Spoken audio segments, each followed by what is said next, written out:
Good morning to all of you. मैं जयपाल यादव आज आपका एक बार फिर से स्वागत करता हूं मेरे online YouTube platform encyclopaedia of study पर। आज की क्लास में हम स्टैटिक जीके के इम्पोर्टेंट टॉपिक पेंटिंग और स्कल्पचर की बात करेंगे और बात करेंगे कि इससे एग्ज़ाम्स में कौन कौन से इम्पोर्टेंट क्वेश्चंस आए हुए हैं। तो आइएगा स्टार्ट करते हैं। फर्स्ट क्वेश्चन है, जादू पटिया is a form of blank popular in the state of Jharkhand.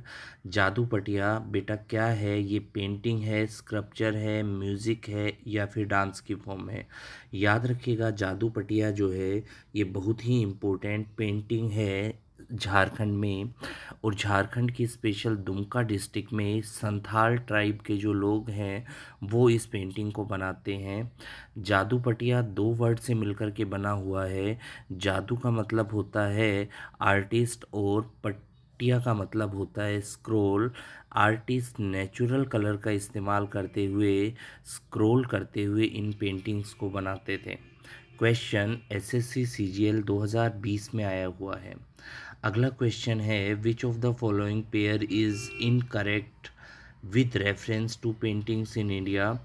और कौन कौन सी पेंटिंग्स है जो इनकरेक्ट है? बेटा पाड़ पेंटिंग राजस्थान की है, सुरा पेंटिंग उड़ीसा की है, बाघ पेंटिंग मध्य प्रदेश की है, लेकिन गुलर पेंटिंग कर्नाटका की नहीं है। याद रखिएगा, गुलेर जो पेंटिंग्स है ये कांगड़ा पेंटिंग स्टाइल भी कहलाती है। ये बहुत ही इम्पोर्टेंट पेंटिंग है हिमाचल प्रदेश की। ये लगभग 18 सेंचुरी के आसपास डेवलप हुई। इसमें नेचुरल कलर का इस्तेमाल करते हुए पेंटिंग्स को बनाया जाता है। अगला क्वेश्चन है, from which Indian state did Warli art originate. याद रखिएगा, वर्ली जो है वो आपका महाराष्ट्र में है। तो वर्ली आर्ट फॉर्म जो है वो महाराष्ट्र से ओरिजिनेट हुई। ये एक फोक पेंटिंग स्टाइल है जिसमें ये लोग अपनी डेली रूटीन्स या डेली जो अपने इवेंट्स होते हैं ट्राइब्स के कॉमन, उन्हें पिक्चराइज करने का काम करते हैं। ये क्वेश्चन CHSL 2019 में आया हुआ था।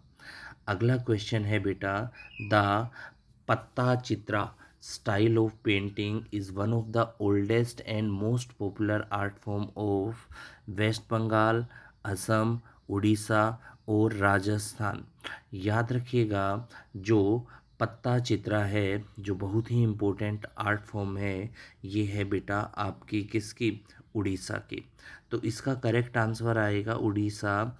ये एक ऐसी पेंटिंग होता है जिसमें बहुत ही ज़्यादा रिच कलर का इस्तेमाल किया जाता है और ये बहुत इम्पोर्टेंट पेंटिंग्स है ट्राइबल रीजन में उड़ीसा में।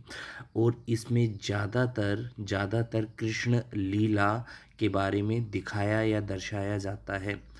पेंटिंग्स का नाम जरूर याद रखिएगा, पेंटिंग का नाम है पत्रा चित्रा और ये पेंटिंग कैनवास पे की जाती है और इसमें बहुत रिच कलर्स का इस्तेमाल किया जाता है।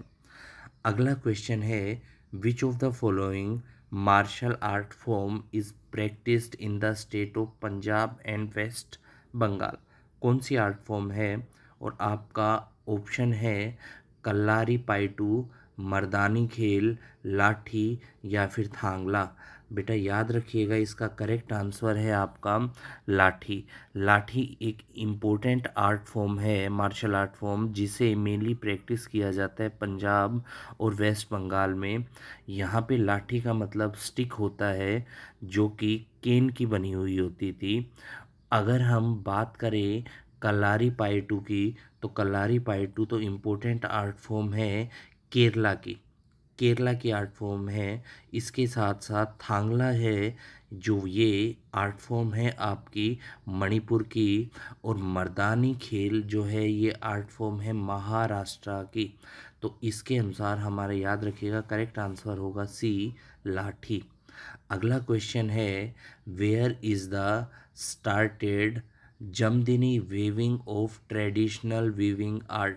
जमदिनी weaving of traditional weaving art की शुरुआत कहाँ से हुई? ऑप्शन है China, Bangladesh, Nepal and Burma. याद रखिएगा, इसका बेटा करेक्ट आंसर है बांग्लादेश। जमदिनी वेविंग जो है ट्रेडिशनल आर्ट फॉर्म, इसे बांग्लादेश और ख़ासकर ढाका के आसपास के रीजन में परफॉर्म किया जाता है। और इसमें मसलिन टेक्सटाइल के कपड़े का इस्तेमाल किया जाता है। अलग अलग पैटर्न से ये लोग इस्तेमाल करते हैं कॉटन और गोल्ड थ्रेड का, और ये कपड़े बनाते हैं। जमदीनी वेविंग जो आर्ट फॉर्म है उसे यूनेस्को ने भी अपना यहाँ पर लिस्ट में शामिल करने का काम किया है, और एक बहुत बड़े रीजन में इसे परफॉर्म किया जाता है बांग्लादेश में। अगला क्वेश्चन है, राजा रवि वर्मा जिसे one of the greatest painters of India कहा जाता है, वो कौन से स्टेट से बिलोंग करते थे? तो बेटा याद रखिएगा, राजा रवि वर्मा केरला से आते थे। ये बहुत ही इम्पोर्टेंट पेंटर थे। इनका बोर्न 1848 में हुआ था, और ये त्रावणकोर स्टेट से बिलोंग करते थे। अगला क्वेश्चन है, Madhubani is a famous folk painting from which of the Indian state? Madhubani बेटा एक बहुत इंपॉर्टेंट फोक पेंटिंग है बिहार की, और ये मैथी जो कि बिहार का एक छोटा सा गांव है वहाँ से ओरिजिनेट हुई थी।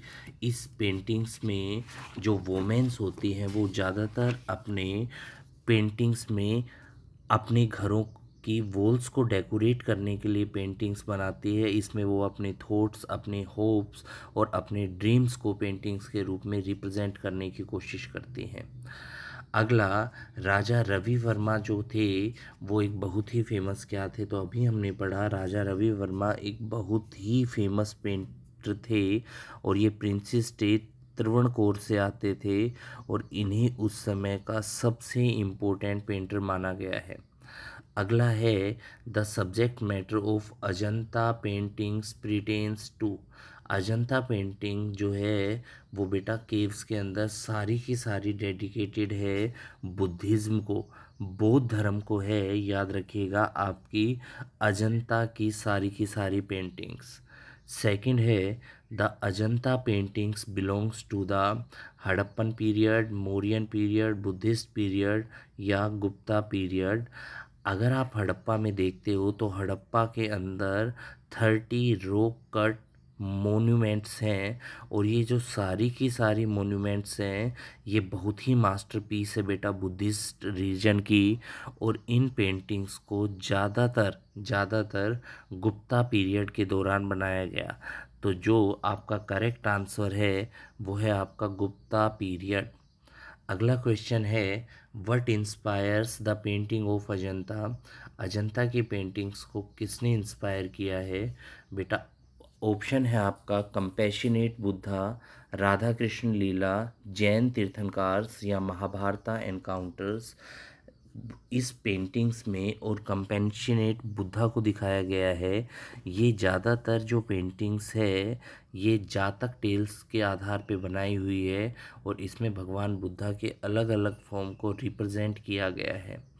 अगला क्वेश्चन है, the paintings of Ajanta and Ellora caves are indicative of the development of art under the. बेटा इसमें अगर हम बात करें तो अजंता और एलोरा की जो केव्स है उनको सबसे ज़्यादा पैट्रोनाइज तो किया था चालुक्य डायनेस्टी ने, संरक्षण सबसे ज़्यादा चालुक्य डायनेस्टी ने दिया था, लेकिन उनका सबसे ज़्यादा डेवलपमेंट हुआ था राष्ट्रकूट डायनेस्टी के दौरान, और इनकी शुरुआत हुई थी आपकी गुप्ता पीरियड में। तो इसका करेक्ट आंसर है आपका कि अजंता पेंटिंग्स को सबसे ज़्यादा इंडिकेटिव डेवलपमेंट किसके समय में मिला? राष्ट्रकूट के समय में। अगला क्वेश्चन है, who amidst the following is a distinguished painter? इसमें से कौन एक डिस्टिंग्विश पेंटर रहे हैं? ऑप्शन है अमृता शेरगिल, एन राजरम, कमला दासगुप्ता और यू श्रीनिवास। ये क्वेश्चन आपका MTS 2020 के एग्ज़ाम में आया हुआ है। करेक्ट आंसर है अमृता शेरगिल। ये बहुत ही एमिनेंट पेंटर थी, और इन्हें सबसे ज़्यादा इंडिया में फरीदा खाओ एंड टुडे पेंटिंग के लिए कंसीडर किया जाता है। ये बंगाल से रिप्रेजेंट करती थी, और इन्होंने बंगाल रिनासा जो बंगाल में पुनर्जागरण हुआ था उसे अपनी पेंटिंग से रिप्रेजेंट किया था और इन्हें the most expensive women painter of India भी कहा जाता है। अगला क्वेश्चन है, with dynasty bronze statues were made using the lost wax technique. कौन सी डायनेस्टी की जो ब्रोंज स्टैचू थी उनको लोस्ट वेस्ट टेक्निक से बनाया जाता था? बेटा चोला, पांड्या, किंग, चालुक्य और आपका पाल। करेक्ट आंसर है आपका बेटा चोला। जो लोस्ट वैक्स टेक्निक थी इसे चोला ने ही इंट्रोड्यूस किया था 1850 से लेकर के 1250 सेंचुरी के बीच, और ये साउदर्न इंडिया में परफॉर्म की जाती थी और इन्हें हम चोला ब्रोंज वैक्स स्टैचू भी कहते थे और इनकी उस समय साउथ इंडिया में डिमांड बहुत ज़्यादा थी। Gandhara school of art come into existence in. बेटा गंधारा स्कूल ऑफ आर्ट जो एक बहुत इम्पोर्टेंट स्कूल था आर्ट का, ये किसके टाइम पीरियड में बना था? तो याद रखिएगा आपके ऑप्शन है हीनयान सेक्ट, महायान सेक्ट, वैष्णव सेक्ट और Shiva sect. Gandhara school of art Mahayana sect के समय में बना था। महायान क्या है बेटा? फोर्थ बुद्धिस्ट काउंसिल के बाद बौद्ध धर्म दो पार्ट में बट गया, एक आपका हीनयान और एक आपका महायान। महायान में भगवान बुद्ध की मूर्ति पूजा या आइडल वर्शिप की जाती है और इसी आइडल वर्शिप के लिए आर्ट फॉर्म के लिए फेमस रहा है आपका कौन सा? Gandhara school of art. अगला क्वेश्चन है, the famous rock cut temple of Kailasha is at. Kailasha जो कि एक फेमस रॉक को कट करके टेम्पल बनाया गया है, ये कहाँ है? बेटा कैलाशा एक बहुत ही इम्पोर्टेंट रॉकल टेम्पल है और ये एलोरा की केव्स में है जो कि औरंगाबाद के पास है, आपकी महाराष्ट्र। खास बात ये है कि ये जो टेम्पल्स है ये सबसे बड़ा कॉम्प्लेक्स है आपकी एलोरा की केव्स में और इस पूरे के पूरे टेम्पल को एक ही रॉक को कट करके बनाया गया है। अगला क्वेश्चन है, the Gandhara style of sculpture during the Kushan period is a combination of. जो गंधारा स्टाइल थी स्कल्पचर बनाने की वो कुषाण के पीरियड में वो किसका कम्बिनेशन थी बेटा? याद रखिएगा वो इंडो ग्रीक का कॉम्बिनेशन थी। इस स्कल्पचर में ज़्यादातर सीटेड बुद्धा, बैठे हुए बुद्धा की पिक्चर्स बनाई गई है और इसको बनाने के लिए रोम और जो आपका ग्रीक स्कल्पचर स्टाइल है उसे कॉपी किया गया है, इसीलिए आपका करेक्ट आंसर है इंडो ग्रीक स्टाइल। अगला क्वेश्चन है, carving in the famous Ajanta caves was first started during the reign of. Famous Ajanta जो केव्स है उसकी कार्विंग सबसे पहले किसके समय में स्टार्ट हुई? तो याद रखिएगा आपके ऑप्शन है कदम्बाज, सातवाहनाज, राष्ट्रकूट एंड मराठाज। आपका करेक्ट आंसर है बेटा सातवाहना। सातवाहना के टाइम पीरियड में 3rd सेंचुरी बीसी से लेकर के 2nd सेंचुरी बीसी तक के समय में इसमें से 30 में से 5 केव्स को एक्सकेवेटेड किया गया था और ये जो रीज़न था उस समय यहाँ पे सातवाहनास डायनेस्टी रूल करती थी। तो याद रखिएगा आपका करेक्ट आंसर है सातवाहना। लास्ट क्वेश्चन है आपका, who amidst is the following is renowned in the field of sculpture. Sculpture के फील्ड में कौन रिनाउंड है बेटा? ऑप्शन है मनीष बावा, सरोजा वैद्यनाथन, राम किनकर और राजा रवि वर्मा। अगर स्कल्पचर की बात करें तो इसमें सबसे इम्पोर्टेंट आएंगे आपके राम किनकर। करेक्ट आंसर है आपका सी। बेटा राम किनकर का पूरा नाम राम किरकन बेजी है और वो एक इंडियन स्कल्पचर और पेंटिंग है और इन्हें मॉडर्न इंडियन स्कल्पचर का फादर भी कहा जाता है। इन्होंने लोकल मटेरियल्स और लोकल स्किल्स का इस्तेमाल करते हुए अपनी स्कल्पचर को डेवलप करने का काम किया और ये क्वेश्चन आपका CHSL के एग्ज़ाम में आया हुआ है। आई होप आज की वीडियो आपको अच्छी लगी होगी। वीडियो अगर अच्छी लगी है तो चैनल को सब्सक्राइब कीजिएगा, वीडियो के लिंक को शेयर कीजिएगा। जय हिंद, जय भारत।